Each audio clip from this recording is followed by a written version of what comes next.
Nah, maka berarti kalian udah berhasil bikin. Dia tuh ngasih pesan, kamu mau ngeklik ini loh, kamu tuh lagi di sini loh, gitu.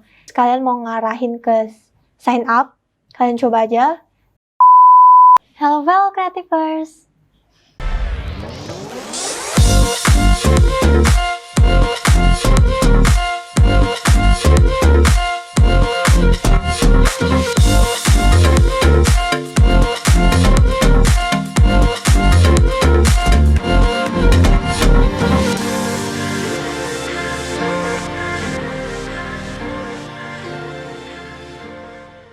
Jadi di video kali ini kita bakal belajar gimana sih caranya membuat button atau tombol di halaman website ataupun halaman mobile dengan Adobe XD. Nggak hanya itu, kita juga bakal belajar gimana caranya membuat hover atau efek feedback yang diberikan ketika kita klik tombol tersebut dengan Adobe XD. Jadi langsung aja tanpa lama-lama kita langsung aja buka aplikasi Adobe XD-nya. Setelah itu kalian bisa bikin satu artboard, terserah mau website, mau HP, bebas. Nah, habis itu langsung aja kita bikin button. Button itu biasanya mulainya dari persegi panjang. Nah, biasanya sebelum aku ngedesain, aku bakal aktifin grid yang ada di sini. Jadi caranya kalian klik artboard-nya, terus ke bagian bawah itu ada grid. Nah, di grid ini kalian bisa tentuin sisi kanan kirinya itu mau berapa, misalnya 16. Nah, jadi ini fungsinya itu semua elemen nggak bakal lewat dari garis biru ini. Jadi intinya nggak nempel-nempel sama sisi ujung kanan ataupun sisi kiri gitu. Nah, terus button ini ada banyak banget jenisnya. Di sini kita bakal coba bikin 2 jenis. Yang pertama yang full width atau yang pokoknya mentok sampai bagian yang udah nggak boleh dilewatin lagi. Ada juga tombol yang kecil, bukan kecil sih. Pokoknya yang biasa kalian temui di aplikasi itu kan ada yang panjang, ada yang biasa aja, yang cuman ngikutin ukuran teksnya. Itu 2 ini yang bakal kita coba hari ini. Nah, yang pertama yang full width kita langsung coba aja. Pertama kita bakal kasih warna dulu. Misalnya warna aplikasinya primary-nya itu adalah hijau.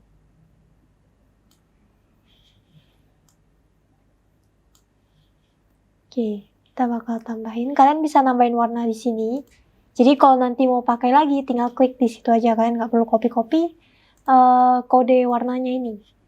Nah, untuk bordernya kita bakal matiin, terus kita bakal kasih radius sekitar 4 mungkin. Kalau kurang 8, nah cukup. Nah, setelah itu kalian masukin teks yang ada di buttonnya. Misalnya, mendaftar. Atau kita pakai bahasa Inggris. Sign up. Nah, terus kalian sesuaiin. Kalian itu maunya untuk button itu weight dari fontnya itu berapa. Misalnya untuk yang ini maunya medium.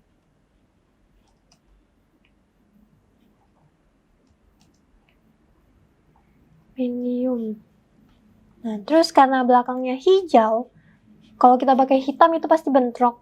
Karena hijaunya hijau tua, jadi kita kasih warna putih. Setelah itu ukurannya misalnya kalau mau 20 ya udah nggak apa-apa 20. Terus yang harus kalian perhatikan adalah padding dari si button ini. Jadi kalau misalnya kalian lihat di website, kita bakal langsung lihat. Anggap deh kita lagi lihat tiket.com. Di sini ada button nih, tulisannya cari hotel. Nah, kalian itu bisa cek paddingnya pakai inspect. Caranya kalian klik kanan aja dimanapun. Terus pilih yang inspect paling bawah ini. Nah, kalau udah, kalian pilih yang select element, terus arahkan ke bagian buttonnya. Nah, kalau kalian lihat ada pop-up yang muncul, di situ ada colornya, fontnya, dan ada background dan padding. Nah, padding ini yang harus kalian perhatikan. Jadi paddingnya itu 12 dan 24. 12 itu untuk ke atas bawahnya, 24 itu kiri kanannya.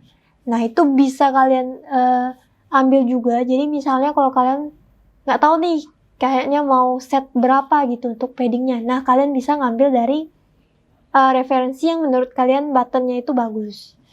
Nah, misalnya ini 12-24, kita ikutin aja. Berarti atas bawahnya harus 12. Ini kan sekarang 19 kalau kalian lihat. Kalau nggak kelihatan, kita ubah dulu jadi hitam.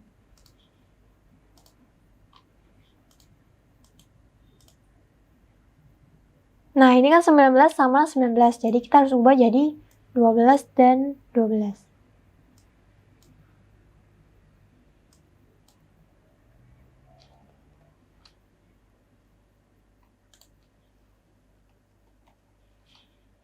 Nah, maka udah 12 dan 12. Kalau kalian merasa kayaknya ini terlalu kecil deh, atau bukan selera kalian gitu, kalian bisa naikin kembali.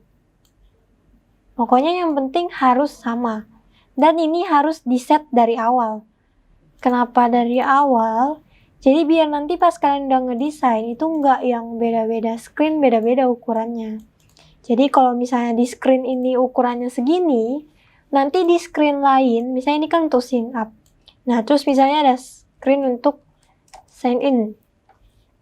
Nah, itu ukurannya harus sama, paddingnya tetap yang atas bawahnya itu 16. Jadi jangan sampai ternyata yang di sini 18, terus di sini 16. Jadinya tuh beda, jadi mereka tuh nggak konsisten desainnya, kayak gitu. Nah, itu yang harus diperhatiin. Karena ini full width, kita nggak perlu mikirin padding kanan kirinya, karena dia bakal bikin buttonnya itu mentok sampai ujung, nggak peduli paddingnya berapa. Nah, kita bakal coba bikin button satu lagi. Button satu lagi ini kita bakal set padding fullnya, jadi kita nggak mau full width misalnya. Misalnya untuk button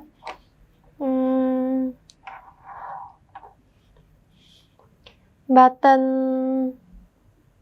delete misalnya. Delete. Terus kita udah set nih tadi, kita maunya button itu paddingnya 16, 24. Maka kanan kirinya harus 24. Padahal kalau kalian mau kecilin atau besarin resize yang kanan kirinya ikutan, itu kalian tekan ALT. Jadi dia bakal ngikutin kiri kanannya. Nah, kalau kalian nggak tekan ALT, cuman satu arah aja. Jadi dia nggak dua-duanya ikutan pindah. Jadi kalau kalian tekan ALT, dia bakal dua-duanya pindah. Kalian bisa cobain juga. Nah, habis itu kalian tinggal set aja. Ini sekarang 31, berarti harus kita kurangi lagi. Sekarang 36, kita bakal ubah jadi 24. 24 berarti kurang 3 lagi. Kurang 3, maka jadinya 11. Nah, sekarang udah paddingnya 16 dan 24 pixel. 16 yang atas bawah dan 24 yang kiri kanan. Nah, maka berarti kalian udah berhasil bikin komponen button untuk semua screen yang ada nanti. Tuh. Terus ada beberapa hal yang harus kalian perhatikan ketika membuat button. Yang pertama, bentuknya harus familiar. Jadi kalau kalian lihat di aplikasi itu kan rata-rata pasti bentuknya ya udah persegi panjang yang dikasih rounded ataupun enggak.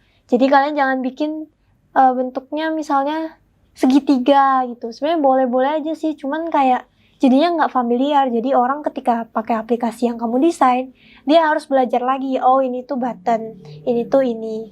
Nah, jadi kita harus menghindari sebisa mungkin jangan bikin mereka pusing ketika pakai aplikasinya. Kalau bisa buatlah mereka sefamiliar mungkin. Jadi pas mereka pakai itu, oh udah kebiasa, udah gampang, nggak perlu belajar lagi gitu. Nah, terus yang kedua, jangan lupa kasih ruang. Ruang itu sebenarnya kelihatan dari paddingnya ini. Jadi kalau misalnya kalian ngasih paddingnya itu pelit-pelit kayak misalnya segini.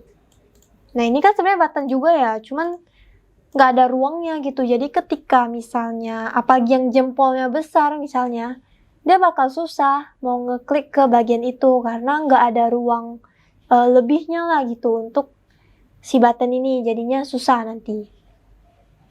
Jadi jangan kita kasih ruang aja yang senormal-normalnya. Jangan terlalu besar juga sampai satu halaman full gitu ya. Nah, terus yang ketiga untuk ukuran. Ukuran ini juga harus kalian perhatiin.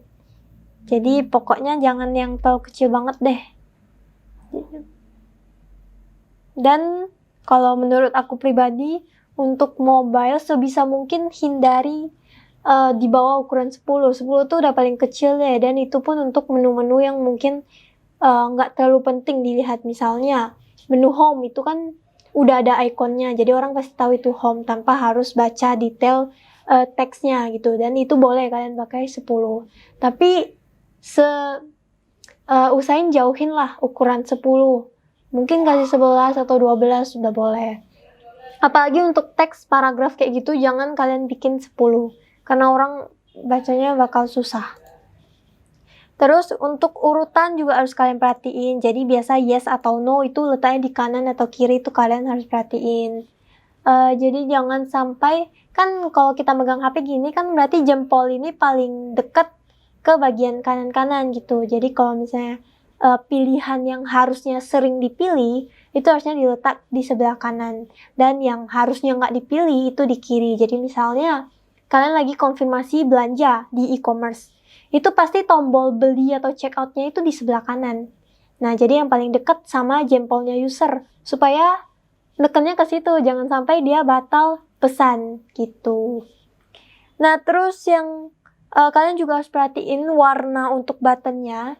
Jadi misalnya delete ini harusnya nggak boleh pakai warna primary. Kalau bisa kalian kasih warna merah. Karena kayak aware gitu loh, ngasih tahu ke mereka, ini tuh kamu mau hapus loh, kamu yakin nggak gitu. Kalau kalian kasih primary, justru kalian menyarankan dia untuk ngapus.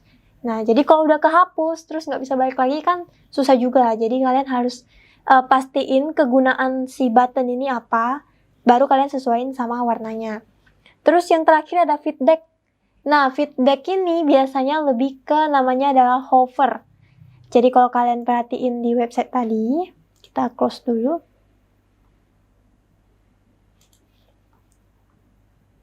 Nah, kalau kalian lihat di pilihan kategori kendaraan ini, ketika kalian arahin mouse-nya ke sana, dia tuh berubah kan, dari yang sebelumnya polos, jadinya ada border. Nah, itu yang namanya feedback. Jadi ketika kita ngarahin sesuatu atau mau ngeklik sesuatu, dia tuh ngasih pesan, kamu mau ngeklik ini loh, kamu tuh lagi di sini loh, gitu. Jadi, intinya ngasih feedback lah. Jadi kalau orang udah teken buttonnya pun dia tahu, oh aku habis neken button. Nah, kalau misalnya nggak ada feedback kayak gitu, kadang-kadang kita tuh, apalagi misalnya ya jaringan kita lagi jelek gitu, terus kita klik, dia nggak ada feedback, tapi di situ-situ aja, apa ini udah ketekan atau belum pun kita nggak tahu. Jadi harus ngasih feedback sih, gitu. Nah, sekarang kita bakal coba gimana sih caranya kita bikin hover effect di XD ini. Jadi yang pertama kita bakal coba yang button besar ini dulu.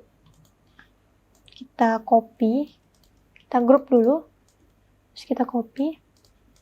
Nah, yang ini kita bakal kasih efek hover. Nah, di sini kalau di XD kalian bisa nambahin di komponen. Jadi ini lumayan update yang nggak terlalu lama banget sih. Kayak masih baru lah, 2020 kalau nggak salah. Nah, jadi di komponen ini kalian bisa nambahin efek. Nah, kalau kalian lihat di sini, ini ada default state. Default state itu berarti kalau dia lagi nggak ngapa-ngapain atau defaultnya lah. Harusnya kalian paham ya. Jadi defaultnya itu bentuknya seperti apa. Jadi kan ini udah defaultnya nih. Kita bisa tambahin lagi. Nah, ini ada new state dan hover state. Kalau kalian mau bikin yang hover, kalian tinggal klik hover state. Nah, di hover state ini kalian bisa ubah. Misalnya, ketika kita arahin ke button ini, warnanya itu jadi cuman border. Terus isinya jadi warna hijau. Oke. Maka ini udah jadi hover state-nya. Kalau kita balik ke default state, dia bakal balik ke warna hijau tadi. Nah, jadi ketika kalian play, misalnya kalian play halaman yang ini, terus kalian mau ngarahin ke sign up, kalian coba aja, nah maka dia langsung berubah. Nah, jadi ini lumayan fitur yang bagus banget sih untuk Adobe XD. Jadi pas kalian mau show ke klien atau ke developer itu lebih enak.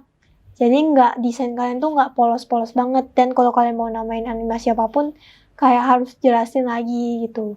Nah, jadi hover ini gunanya untuk ngasih feedback ke user. Kalau kita lagi di area itu gitu. Nah, gitu aja untuk video hari ini. Harusnya mudah dipahami ya yang untuk ini.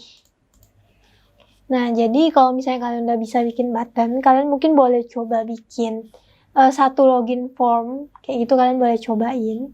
Jadi coba-coba aja dulu sendiri, eksplorasi lah gitu.